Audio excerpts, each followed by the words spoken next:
আসসালামু আলাইকুম বন্ধুরা, আজ আমি বেক করার ঝামেলা ছাড়াই মাত্র একটি ডিম দিয়ে জলের ভাপে নরম তুলতুলে স্পঞ্জি কেক তৈরি করে দেখাবো।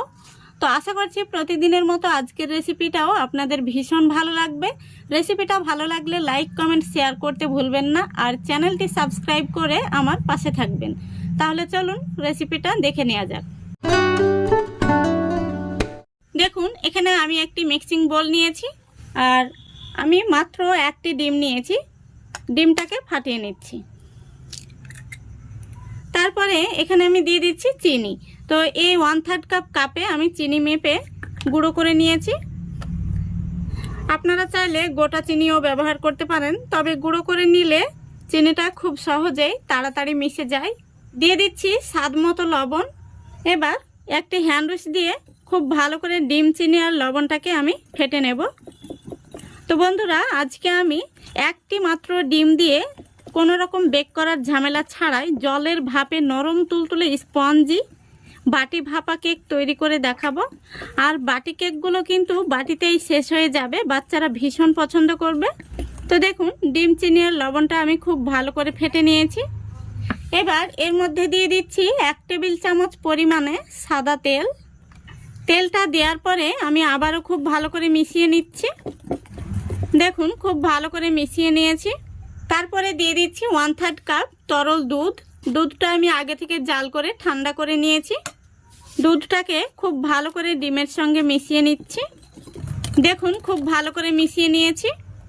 এবার এর মধ্যে দিয়ে দিচ্ছি 1 কাপ ময়দা। ময়দাটা আমি আগে থেকে চেলে নিয়েছি, অবশ্যই চেলে নেবেন। তারপরে দিয়ে দিচ্ছি 1 চামচ বেকিং পাউডার আর 1/2 চামচ বেকিং সোডা। এবার সবগুলো উপকরণ একসঙ্গে খুব ভালো করে মিক্স করে নেব। তো হ্যান্ড উইস্কটা কিন্তু যে কোনো একটা সোজাতেই ঘোরাতে হবে, আর লক্ষ্য রাখতে হবে ব্যাটারের মধ্যে যেন কোনো রকম দলা পেকে না থাকে। দেখুন, ব্যাটারটা অনেকটাই ঘন হয়ে গেছে, তাই এখানে আমি আরও 2 চামচ মতো দিয়ে দিচ্ছি তরল দুধ। দুধটা দেওয়ার পরে আমি আবারও খুব ভালো করে মিশিয়ে নিচ্ছি। দেখুন, খুব ভালো করে মিশিয়ে নিয়েছি। এবার এর মধ্যে দিয়ে দিচ্ছি 3 থেকে 4 ফোঁটা ভ্যানিলা এসেন্স। আপনাদের হাতের কাছে ভ্যানিলা এসেন্স না থাকলে আপনারা সামান্য পরিমাণে এলাচ গুঁড়ো দিয়ে নেবেন। ভ্যানিলা এসেন্স দেওয়ার পরে আমি আবারও খুব ভালো করে মিশিয়ে নিচ্ছি। বন্ধুরা দেখুন, আমাদের ব্যাটারটা কিন্তু একদম রেডি। আশা করি দেখে আপনারা বুঝতে পারছেন ব্যাটারের লেয়ারটা কিন্তু এইরকমই হবে। এর চাইতে পাতলা হলে কেকগুলো ভালো হবে না, অথবা ঘন হলেও কেকগুলো শক্ত হয়ে যাবে। এবার এটাকে আমি একটা সাইডে সরিয়ে রাখছি। আর এখানে আমি আগে থেকে একই মাপের 5টি বাটি নিয়েছি। বাটির মধ্যে সাদা তেল খুব ভালো করে মাখিয়ে নিয়েছি।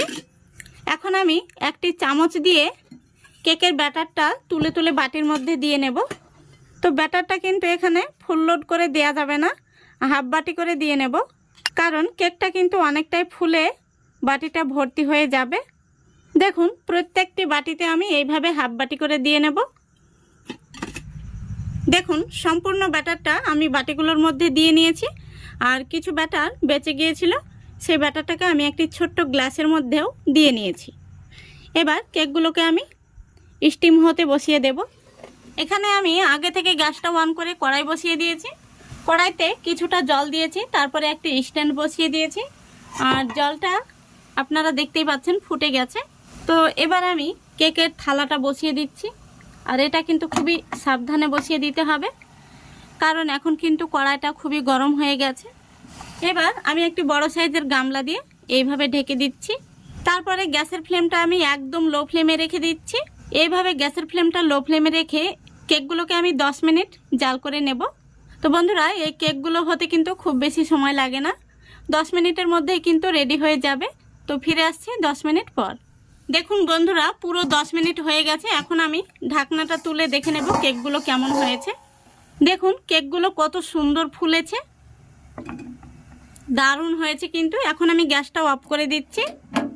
আপনাদের সুবিধার্থে আমি একটি কাঠি দিয়ে দেখিয়ে দিচ্ছি কেকগুলো ভেতর থেকে হয়েছে নাকি কাঁচা রয়েছে। দেখুন, খুব সুন্দরভাবে কিন্তু কেকগুলো হয়ে গেছে, কাঠির মধ্যে একটুও লেগে নেই। প্রত্যেকটি কেক আমি এইভাবে চেক করে নিচ্ছি। তো বন্ধুরা, এই কেকগুলো হতে কিন্তু খুব বেশি সময় লাগে না, মাত্র 10 মিনিটে কিন্তু এই কেকগুলো বানিয়ে নেওয়া যায়। এখন আমি কেকের থালাটা নামিয়ে ঠান্ডা করে নেব, তারপরে আপনাদের দেখাচ্ছি। দেখুন বন্ধুরা, কেকগুলোকে আমি ঠান্ডা করে নিয়েছি। এখন আমি কেকগুলো আপনাদের বের করে দেখাবো কতটা নরম তুলতুলে হয়েছে আর স্পঞ্জি হয়েছে। এইভাবে সাইড থেকে কিন্তু আঙ্গুল দিয়ে টান দিলে দেখুন সাইডটা ছেড়ে ছেড়ে যাচ্ছে। এই দেখুন কত সুন্দর হয়েছে, দেখুন একদম নরম তুলতুলে। এই দেখুন আমি আপনাদের কাছে থেকে দেখিয়ে দিচ্ছি আর কেকটাকে চেপে চেপেও দেখিয়ে দিচ্ছি। দেখুন কতটা নরম তুলতুলে হয়েছে। এইভাবে আমি সবগুলো কেক বের করে নিচ্ছি, দেখুন কত সহজেই। এই দেখুন অসম্ভব মজার হয়েছে। আর যে কেকটা আমি গ্লাসের মধ্যে বসিয়েছিলাম দেখুন সেটাও কত সুন্দর ফুলেছে।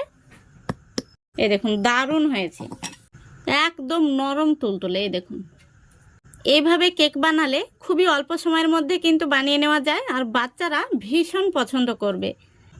আশা করি দেখে আপনারা বুঝতে পারছেন। কেকগুলো আমি আপনাদের কাছে থেকে দেখিয়ে দিচ্ছি, দেখুন কত সুন্দর হয়েছে। এইভাবে কিন্তু যে কেউ কেক বানিয়ে নিতে পারবে। একটি কেক আমি আপনাদের ভেঙেও দেখিয়ে দিচ্ছি ভেতর থেকে কতটা জালিদার আর নরম তুলতুলে হয়েছে, দেখুন। তো আশা করছি আজকের এই রেসিপিটা আপনাদের ভালো লেগেছে। ভালো লাগলে অবশ্যই লাইক কমেন্ট শেয়ার করে দেবেন এবং চ্যানেলটিকে সাবস্ক্রাইব করে অল নোটিফিকেশানটি অন করে সঙ্গে থাকবেন। আজকের মতো এখানেই বিদায় নিচ্ছি। সবাই ভালো থাকবেন, সুস্থ থাকবেন। খোদা হাফেজ।